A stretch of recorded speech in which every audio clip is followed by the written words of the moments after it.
If you were to ask the average person what they thought a prepper was, they would probably tell you it's a person that is preparing for the end of the world or doomsday, right? Something like Mad Max or something out of Hollywood.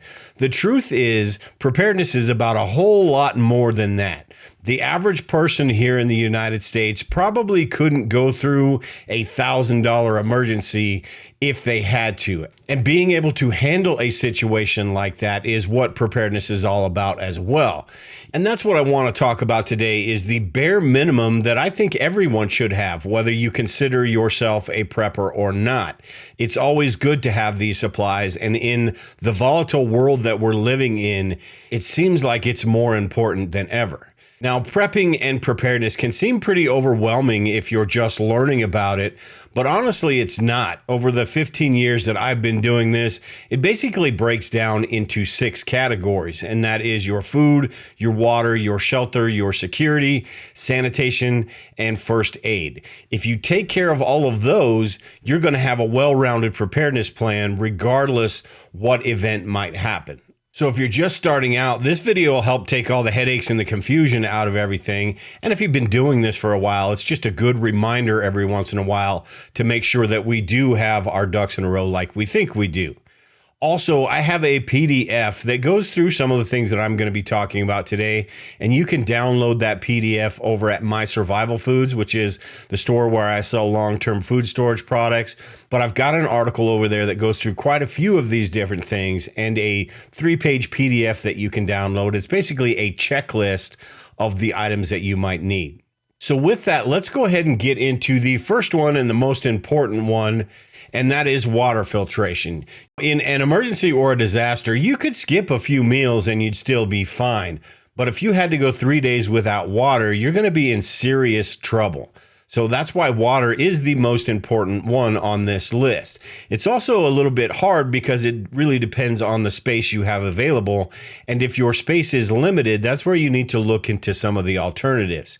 Now, to start off with, I think everyone should have one of these low-cost filters like the Sawyer Mini or the Live Straws that filter down to 0.1 micron. Now, it's also important to keep in mind that these aren't going to remove everything from the water. These are what I call high country water filters, meaning it's going to get the parasites, the protozoa, the Giardia, and the Cryptosporidium and things like that. But it wouldn't get chemicals or anything you might see in city water or even the suburbs. If that is the case for you, you may want to think about some of these other water filter options that will filter some of those. The big Berkeys are popular in preparedness. I've also got a Hydro Blue water filter that filters out viruses and some chemicals and heavy metals. And I've also got a reverse osmosis system, the SimPure, which will basically remove everything from the water. So think about that if you are in a situation where you would need to clean that drinking water. And also think about the areas that you may be collecting water from if the water that you have runs out. Whether that be lakes, streams, ponds, city lakes. Think about those and what might be in that water that you need to remove. Now, your best bet in a situation where you're going to have to worry about water is to have that water stored in the first place. Again, this depends on your storage space, but there are a lot of different water storage solutions. You could use 2-liter water bottles, Arizona iced tea jugs, and things like that. Or you could get the larger 5 or 6 gallon jugs. They sell some at Walmart, which are decent. They're not the greatest. And there are also water bricks and water jugs like I sell over at My Survival Foods that are a little bit thicker and durable. They come with the water storage chemicals and can easily be stacked in the bottom of a closet or somewhere around the house. But water storage is your best bet. That way you don't have to go out and look for water if the water coming out of your tap is not working. To me, the bare minimum water storage you should have is about a week, and that's even cutting it close. So for a family of 3, water storage for a week would be about 50 gallons. So as you can see, water storage gets a little bit difficult the longer that you're going on and the more that you have to store. And this is why it's important to think about those alternative water sources and how to clean that water as well. The next one I have is emergency power, and luckily there are just hundreds and hundreds of different options for this. You should have some of the regular batteries that you use in flashlights and radios and things like that, the double A's, the triple A's, the C cells, or the 9-volt batteries.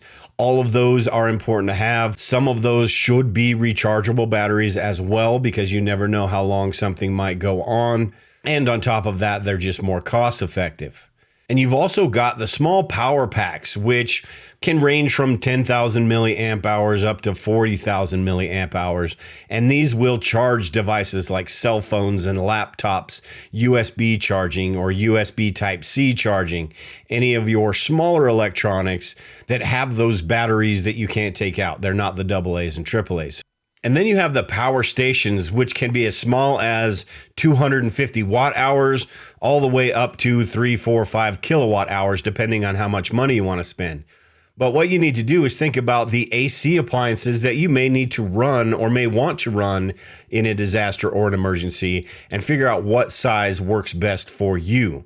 And most of these also come with a solar charging option, which is really a great way to replenish some of that energy if you need to in an emergency or disaster. Now, the size of power station or power stations that you get and how many batteries you store is really an individual thing. What you need to do is write down a list of everything that you plan on using or would like to use in a situation like this, and figure out what your needs are going to be. And then you can figure out what you need to buy after that and how many batteries you need to store.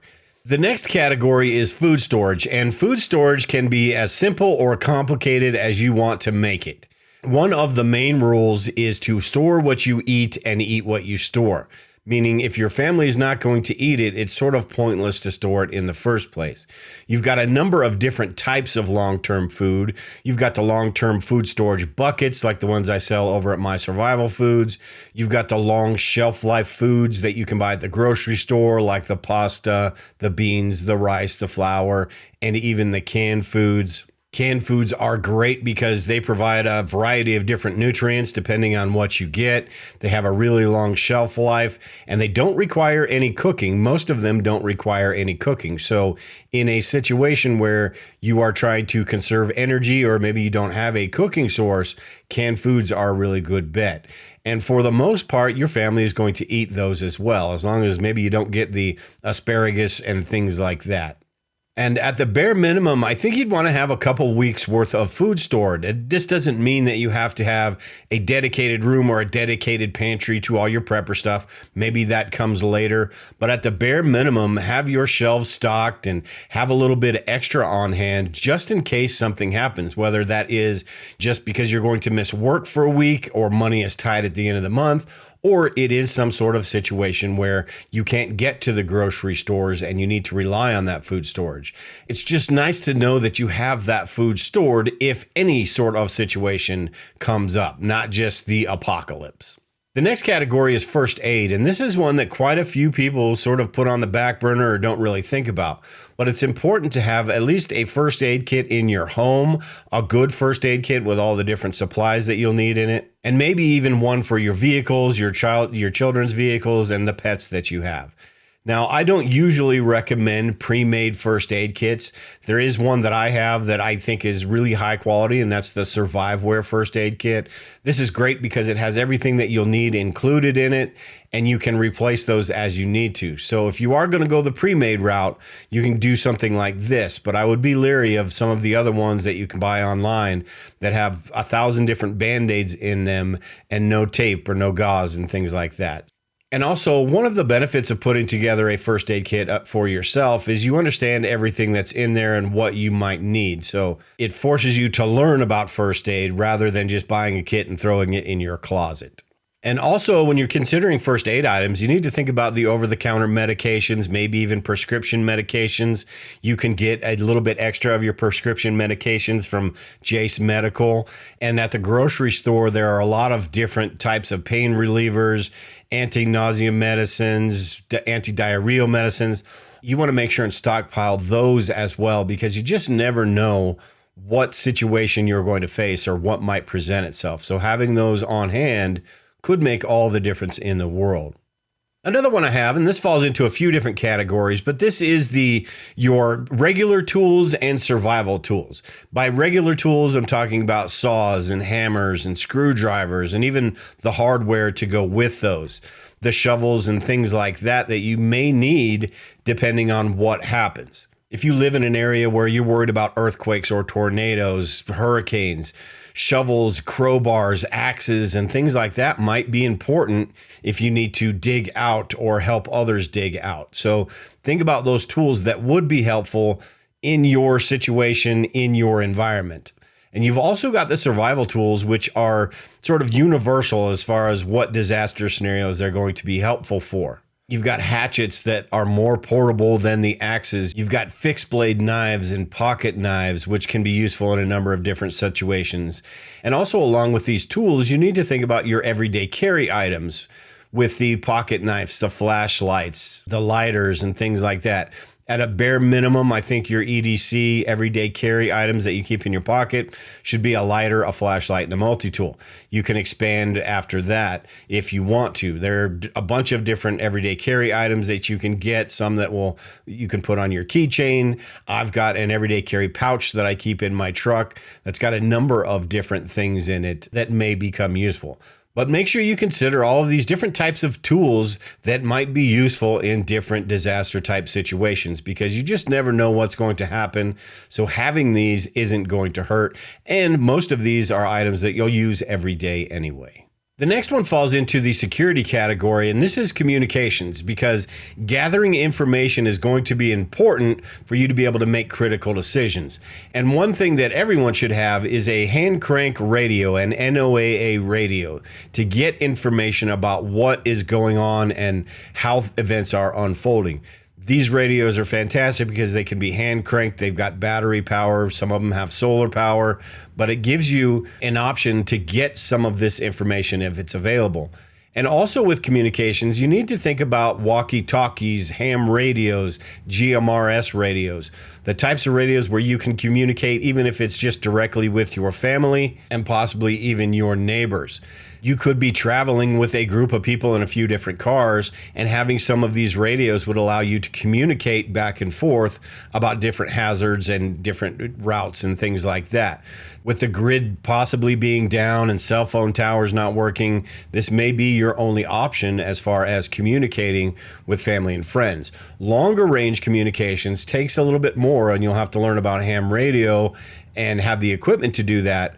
But at the bare minimum, you should probably have a few of these walkie-talkies and one of those NOAA radios, those hand crank radios for an emergency. And while we're on the topic of security, you also need to think about your home security and your personal security. Home security, a lot of things can be done that are going to be helpful regardless whether an emergency or disaster happens or not. Things that you can do to harden your home to make it harder for intruders to get in. Whether you're talking about putting door armor on your door or just a long 3-inch screws and nails, putting better locks on your doors, putting alarms on your windows and security cameras, a lot of different things that we can do around our home to make that more secure. And as far as personal security goes, you're talking about operational security and situational awareness. The things that you do that will either keep you out of harm's way or put you in harm's way. If you go to the store, you're traveling around with your head buried in your cell phone, it's going to be hard to be situationally aware about things that are going on around you. Something else a lot of people fail to cover is protecting your important documents and having these documents in the first place. You've got a lot of these items that in a disaster or an emergency may be really important. You've got personal identification like birth certificates and passports. You've got financial records and insurance policies.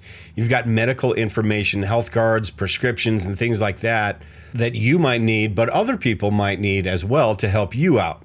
You've got property records like deeds and titles and registration for cars, and also emergency contact information for family members, and even numbers in there for the police department, the fire department, the first responders. Those would be important to have, not necessarily for you, but for other people to be able to access those as well. And there are a number of different options for protecting these. You have fireproof and waterproof safes and bags. I have a couple of different bags that I use that are fire resistant, not fireproof. None of these bags are going to be 100% fireproof if they are in direct flame for more than a couple minutes, but you do have the steel boxes that will be a lot better. But this is one of those precautions that you can take that will protect those. If there is a house fire and it's not directly in the flames and then the fire department comes and floods your house with water, you're going to be more likely to have these protected than if they are sitting in a filing cabinet. Another category we need to think about is sanitation and hygiene. The last thing we want is for somebody to get sick in an emergency or disaster situation where we're already stressed out. So having things at the bare minimum like hand soap, the hand sanitizers, disinfectant wipes, and cleaning the surfaces of your home, your food safety. Having extra garbage bags and a number of different sizes, some of the heavy duty garbage bags as well. Sanitation may not seem or may not be that important if you're talking a day or two, but as things go along and you need to remove waste or there's germs and microorganisms that build up over time, you're going to have a way to protect yourself against those. And having the disinfectants, the bleach, the hand sanitizers, and the soaps, all of those things are going to help out immensely. So make sure you're thinking about these sanitation supplies as well, not just the big ones like the food and the water. And one that I think is really important and encompasses all of these different areas of preparedness is having a bug out bag or even just a get home bag. There are a number of different reasons why I think this is important, but one, it helps you understand everything about preparedness. To me, a bug out bag or a get home bag is a micro preparedness kit. You're preparing for 1 day or 3 days, where at home you're preparing for 1 week or 3 weeks. A bug out bag is going to give you a good idea about all the things that you need in preparedness and why. Also, you just never know when you're going to need the things in that bug out bag or that get home bag. I personally, after 15 years, have never had to use my bug out bag in an emergency situation where I had to leave my vehicle. But I do get into it from time to time, and it is nice to have some of those things that are in there. Whether you're talking about the little snacks that are in there or the emergency light that's in there, all of those things are sort of an insurance policy just in case things go bad. And they really are important because you don't get to pick when disaster strikes and where you're going to be when disaster strikes or if you need to evacuate. So having one of these set up and making sure that it's tailored to your needs is really important. Now, you don't have to start out having the best bug out bag in the world. At the bare minimum, just think about these 6 areas of preparedness. There are a bunch of different lists online that you can use and put things in your bug out bag. And over time, change things out, maybe get better supplies, maybe put different things in there. Make sure you're walking with your bug out bag so you know how much weight you're going to be able to carry, and you'll adjust things as time goes on as you use that bug out bag. But I think it's really important to have a bug out bag. Even though the odds are you're not going to use it very often, it's really important to have. Just like your car insurance or your home insurance. The odds are, or you're hoping you'll never have to use it, but you're going to be glad you have it if that event does come up where you do need to use it. So this may seem like a whole lot of things that you need to have to become better prepared, but it's really not. If you download that PDF that I have, it's basically a checklist of all the bare essentials that you'll need, and you can mark that off over time. All of this doesn't have to be done in 1 day, and it doesn't have to be, you don't have to break the bank to get it all done. You do this over the course of weeks or a month, and pretty soon you'll find out you're better prepared than you ever thought you would be. Mark off 1 or 2 of those things a week on that checklist, and you will be good to go. At any rate, if you have anything that you want to add to this list that you think might be helpful to others watching this video, make sure and leave them in the comments below. With that, I am done today, everyone. Take care and prepare. We will talk to you all later.